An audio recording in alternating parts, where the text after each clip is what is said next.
Le 10 décembre 2022, le président Félix Tshisekedi a prononcé pour la quatrième fois le discours sur l'état de la nation. C'est devant une salle de congrès pleine à craquer que le chef de l'État s'est soumis à ce rendez-vous annuel obligation constitutionnelle. Son avant-dernier discours sur l'état de la nation avant la fin de son mandat à la tête du pays et les élections prévues le 20 décembre 2023. Alors, dans quel état se trouve la nation? Bonjour, je m'appelle Trésor Kibangula. Je suis analyste et directeur du pilier politique à Ebouteli, Institut congolais de recherche sur la politique, la gouvernance et la violence. Vous écoutez le 42e épisode de la saison 2 de PONA-GEC, capsule audio d'Ebouteli et du groupe d'études sur le Congo, GEC, centre de recherche indépendant basé à l'Université de New York. Chaque semaine, ces podcasts donnent notre point de vue sur une question d'actualité en RDC. Nous sommes le vendredi 16 décembre 2022. Dans son discours, Félix Tshisekedi a énuméré des progrès dans différents secteurs de la vie de l'État. L'économie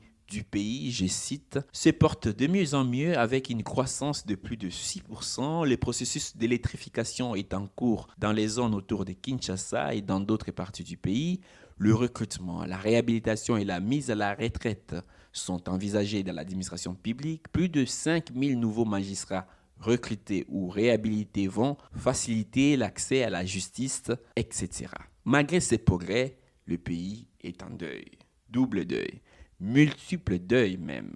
En effet, au lendemain du discours sur l'état de la nation et alors que le président et plusieurs ministres du gouvernement séjournent aux États-Unis d'Amérique, une pluie diluvienne a fait ravage à Kinshasa. Au moins 120 personnes ont perdu la vie selon le gouvernement. Elles ne sont pas les premières victimes des inondations dans cette mégapole où vit plus d'un Congolais sur 10. La capitale congolaise est connue pour ses égouts bouchés ou pour ses nombreux problèmes d'urbanisme.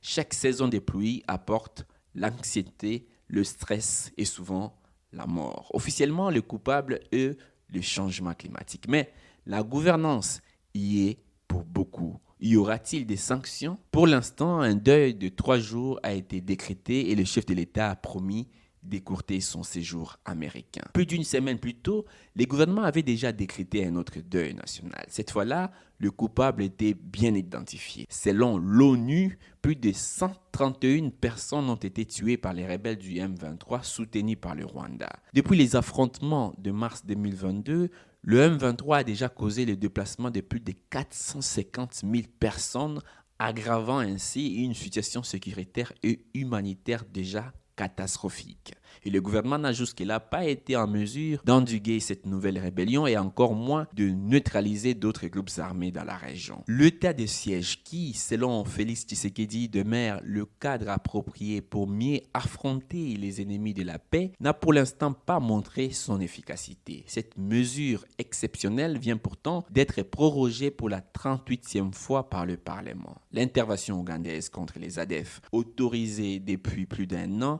n'a pas non plus réussi à mettre fin aux tueries. Les baromètres sécuritaires du Kivu KST a documenté 984 personnes tuées par les ADF depuis le lancement des opérations ougandaises au nord Kivu et en Ituri. Et la force de la communauté des États d'Afrique de l'Est en déploiement dans la région doit encore montrer ses résultats. Les victimes des conflits ne sont pas limitées dans les provinces de l'Est de la RDC. Le président le reconnaît dans son discours. Conflit communautaire à Kwamut, conflit foncier au Congo central, conflit coutumier au Kasaï notamment. Amorçant la dernière année de son mandat, Tshisekedi pourra-t-il enfin stabiliser les pays? En attendant, vous pouvez rejoindre notre fil WhatsApp en envoyant GEC ou Ebouteli au plus 243 894 110 542 pour recevoir PONA GEC chaque vendredi sur votre téléphone.